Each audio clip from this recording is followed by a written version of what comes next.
Hello dear students.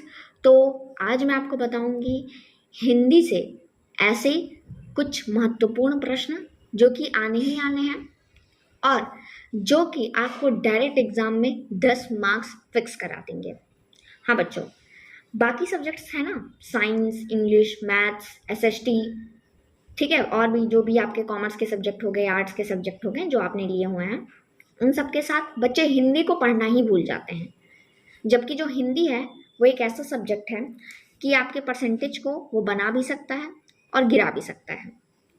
तो सप्ताह में अगर आप एक दिन भी हिंदी विषय को दे रहे हैं तो ये आपके एग्ज़ाम की तैयारी के लिए बहुत ही हेल्पफुल होगा।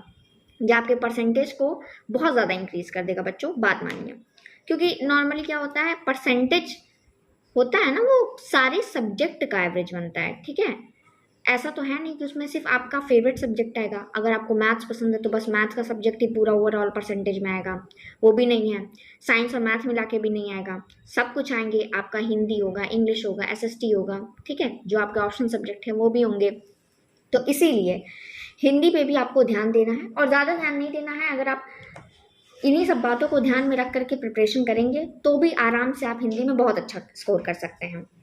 तो बच्चों 10 मार्क्स के लिए मैं आपको आज बताने जा रही हूँ जो वो बहुत ज़्यादा इंपॉर्टेंट है, इसको ध्यान लगा करके सुनिए। और हाँ, कॉपी पेन लेकर के ज़रूर बैठिएगा, जिससे जो इंपॉर्टेंट चीज़ें मैं बता रही हूँ उसको आप नोट कर सकें, ठीक है। ये नहीं कि मैम ने बता दिया, सुन लिया, एक कान से सुन के दूसरे कान से निकल गया, ऐसा नहीं करना है। चीज़ें आपको याद होनी चाहिए और अगर नहीं याद हो पाती हैं तो भाई कॉपी में लिख लीजिए आप, या कहीं नोट डाउन कर लीजिए ऐसे जहाँ पे कि वो कॉपी सही सलामत रहे फ्यूचर रेफरेंस में, ठीक है। ये नहीं कि लिख के खुद ही भूल गए कि किस में लिखे थे। तो अब बच्चों मैं सबसे पहले आपको ये बता दूं कि हिंदी में जीवन परिचय जो आता है, एक तो लेखक का आता है और एक आता है कवि का। लेखक का भी जो जीवन परिचय होता है वो भी 5 मार्क्स का होता है, 5 मार्क्स, और जो कवि का भी होता है वो भी 5 मार्क्स का ही होता है। तो टोटल 10 मार्क्स आपके सिर्फ इसी एक वीडियो के थ्रू तैयार हो जाएंगे, ठीक है बच्चों। यहाँ पे कुछ ऐसे कवियों और लेखकों के नाम हैं जो पिछले कई सालों से लगातार बोर्ड्स में रिपीट हो रहे हैं, किसी न किसी सेट में, किसी न किसी ईयर में ज़रूर अपीयर हो रहे हैं। तो इन सबको आपको मन लगा करके अच्छे से पढ़ाई करके तैयार कर लेना है, ठीक है बच्चों। इससे क्या होगा कि आपके 10 मार्क्स कहीं नहीं जाने वाले हैं, आपको मिलेंगे तो ज़रूर मिलेंगे। तो सबसे पहले स्टार्ट करते हैं हिंदी के महत्वपूर्ण लेखकों से, जिसमें हमारा सबसे पहला नाम आता है डॉक्टर हजारी प्रसाद द्विवेदी जी का।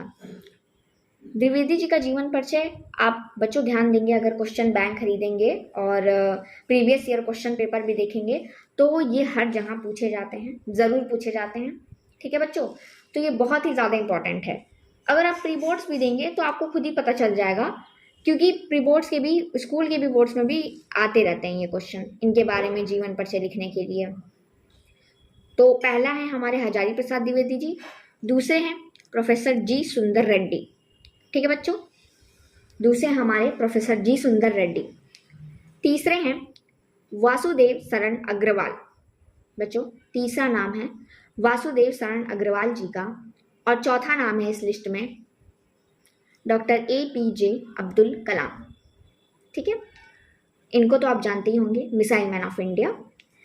तो अब आप सोच लीजिए, ये मैं छांट करके एकदम मोस्ट इम्पॉर्टेंट लेखकों के नाम लेकर के आई हूँ, इनको आप ज़रूर याद कर लीजिए, कॉपी में लिख लीजिए इन चारों के नाम, या फिर आप बुक में टिक मार्क कर लीजिए, या कहीं भी जो आपके नोट्स हैं कहीं भी प्रॉपर तरीके से इसको लिख लीजिए कि आपको इन चारों को तो बिल्कुल ही एकदम रट लेना है।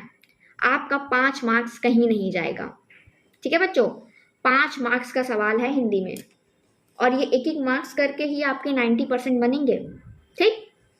चलिए अब अगला आता है हिंदी के महत्वपूर्ण कवियों के बारे में।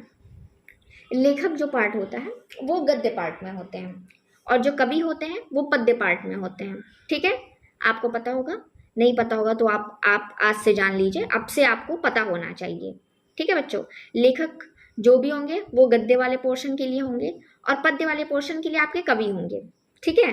तो ऊपर जो मैंने बताया है, पहले जो बताया है, वो सारे गद्य के लेखकों में आपको मिल जाएंगे, और अगर जितने मैं नीचे बताने जा रही हूँ, भी बताने जा रही हूँ, वो सारे कवि आपको पद्य पोर्शन में मिल जाएंगे। और ये चार नाम मैंने यहाँ भी रखे हुए हैं, ये चारों भी मैंने छांट करके एकदम रखे हुए हैं। आप इसको कहीं भी देख लीजिए, ये मोस्ट इंपॉर्टेंट रहते हैं, हर साल बोर्ड परीक्षा में पूछे जाते हैं। इवन मेरे याद में भी, हमको याद है, हमको मेरे ईयर में भी जितने भी सेट बने थे, इन चारों में कोई ना कोई तो ज़रूर आए हुए थे, हम लोगों ने खुद दिया था आंसर। ठीक है बच्चों, तो ये बहुत ज़्यादा इंपॉर्टेंट है। तो मैं अब आपको नाम बताने जा रही हूँ। इस लिस्ट में सबसे पहला नाम है जयशंकर प्रसाद जी का। जयशंकर प्रसाद जी बहुत ज़्यादा इंपॉर्टेंट है, हर साल किसी न किसी सेट में आपको ज़रूर दिख जाएंगे ये, इनके बारे में ज़रूर आता है, जीवन परिचय पूछता है। ठीक है बच्चों, जयशंकर प्रसाद मेरे टर्न में भी आए हुए थे, जयशंकर प्रसाद और महादेवी वर्मा, जहाँ तक मुझे याद है। तो इसीलिए आप एकदम से याद कर लें जयशंकर प्रसाद जी को। दूसरा नाम है रामधारी सिंह दिनकर जी का।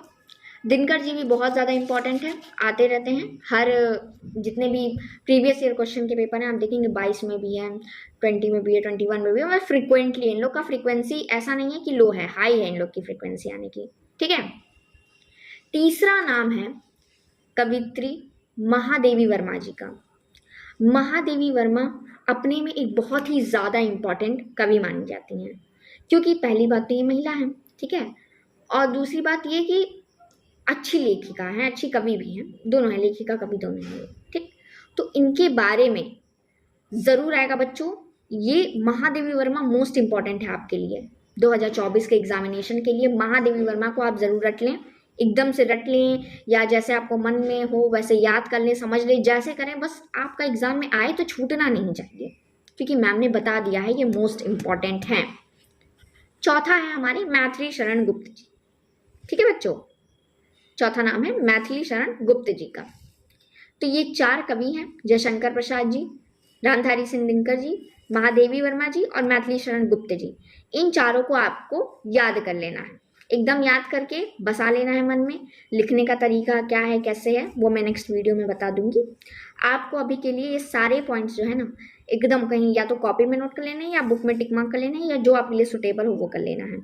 5 मार्क्स का इधर ये गद्य में लेखक का जीवन परिचय, और 5 मार्क्स से इधर कवि का जीवन परिचय, टोटल 10 मार्क्स आपके कहीं नहीं गए हैं हिंदी में, 10 मार्क्स।